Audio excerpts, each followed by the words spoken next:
Hi everyone, my name is Peggy Law. My pronouns are she, her, hers, and I serve as the UUFH Board President for the 2023-2024 fiscal year. There is no bigger news than this. We have a new settled minister. What a long journey this has been. From our longtime minister, Jim McKinley, retiring, then 3 years of Don Rollins as our interim minister, and throw COVID into that, and it's just been a crazy 5-year stretch. We entered into a search for a settled minister to follow Don, but with no luck. We were all worried, what would the next year look like without a minister? Thankfully, Reverend Terry Davis agreed to be our part-time contract minister for the fiscal year 2022-2023. What a huge relief. So, we entered into the search process again, but quickly realized we were not in a position financially to pursue, so we pulled out early in the process. In January of 2023, knowing we were unable to contract a minister for the following year, Reverend Terry agreed to stay 1 more year. She helped grow our membership, which enabled us to again enter the search process in the spring of 2023. And this search process was a win. I'm so grateful to the search team, Ed Law, Yvette Strickland, John Owens, Lynn Weisberg, and Joe Robustelli for the hundreds of hours, seriously, hundreds of hours they devoted to this process. George Grimm Howell arrived in Hendersonville on Saturday, April 20th, and by 5:30 that afternoon, his introduction had begun. George joined members of the board, the search committee, and the negotiating team and spouses and partners for dinner Saturday evening. On Sunday morning, George was in the pulpit conducting his first service at UUFH. After the service, George welcomed members to an open forum conversation. 35 of our members attended, and by all accounts, the gathering proved extremely successful. Let me just recap George's week for you. On Monday, he met with members of the finance and endowment teams, the facilities team, and the choir, culminating with pizza with Family Ministries. On Tuesday, George met with the membership team, the security team, the welcome team, and hosted a Zoom call open forum where 18 members dialed in.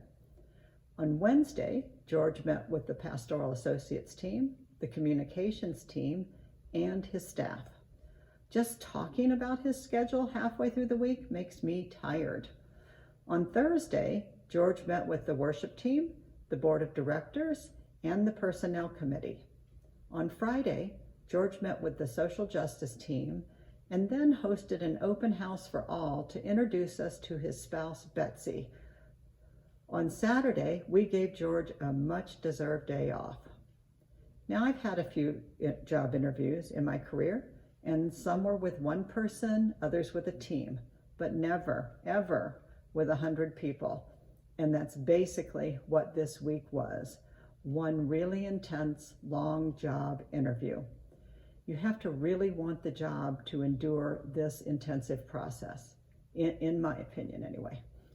On Sunday, April 28th, George was back in the pulpit for his final service during this candidating week. As soon as the service was over, Yvette Strickland, one of the search team members, took George and Betsy for coffee while we held a congregational vote to call George as our settled minister.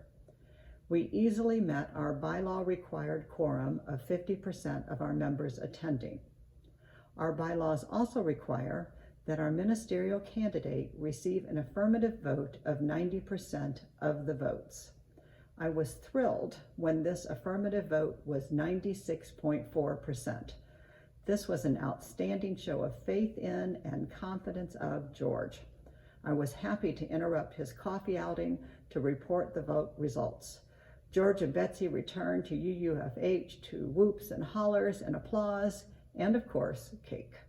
Later that afternoon, I was extremely pleased to sign George's contract. George and Betsy have returned to St. Louis to start making move plans to Hendersonville. They have to sell their house in St. Louis, then buy a house in Hendersonville, And as most of you know, even if it's been a while, there are hundreds of things to do when you're moving. George is receiving our email blasts, so we'll be able to stay in touch until he officially begins his job on August 1st. I know I speak for the board and the search committee when I say thank you to everyone in our congregation for making his week with us such a fruitful one. I want to thank Becky Elston for leading the facilities team for the past 2+ years. There is always something needing attention on our aging campus, and Becky made sure that everything kept running. This is not an easy task, and she probably learned more about septic tanks than she ever wanted to know. Thanks as well to Noble Smith for stepping up to chair the team. He and our bookkeeper, Regina, have already designed an online work request.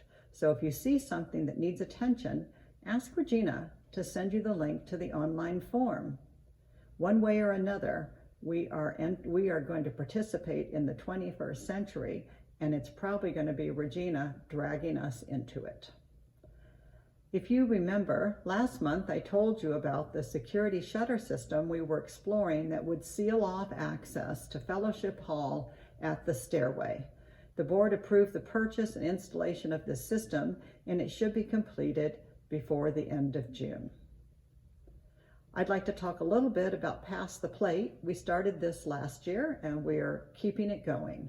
We are now accepting nominations from members of the congregation for local nonprofits that you'd like to see receive a contribution from UUFH during the 2024-2025 fiscal year. A couple of examples of a 501(c)(3) nonprofit would be Safe Light, Thrive, St. Gerard House. There are so many worthy organizations in Henderson County. You may nominate up to 6 organizations. Once we've tallied them all up, the highest number of nominated nonprofits, the 6 highest, will be our nonprofits that we will participate with next year. These nonprofits will be announced at our annual meeting on June 9th. We'll also be announcing our unsung hero at the annual meeting, and I've only received about 20 nominations so far, which seems really strange to me. So we're still accepting nominations. If there's someone you know who quietly goes about their business, doing everything they can to help UUFH and to keep us running, please nominate these people. Nominate a couple. It's fine. Thank you so much for doing that. I'd like to remind everyone about the Article 2 vote that our delegates to the UUA annual meeting will be asked to participate in. We will vote at our annual meeting to determine which way our delegates should vote. There's a lot of confusion on what this is all about. How can we tell our delegates how to vote when we don't understand it? Morgan Martin and Ed Law will be hosting an infomercial, so to speak, after coffee on May 19th. Please stick around and learn about this important proposal. I'll close with these thoughts. People flock to Western North Carolina in the fall. Our area is known for its beauty, especially in October. I have to say, for me, as beautiful as the fall is, I love spring the most. The vibrant greens, the azaleas, the peonies, it's almost overwhelming sometimes. This time of renewal is a great reminder to approach life and each other with open minds and hearts. The challenges will keep coming, no doubt, but if we face them with love, wisdom, and courage, there's no limit to what's possible.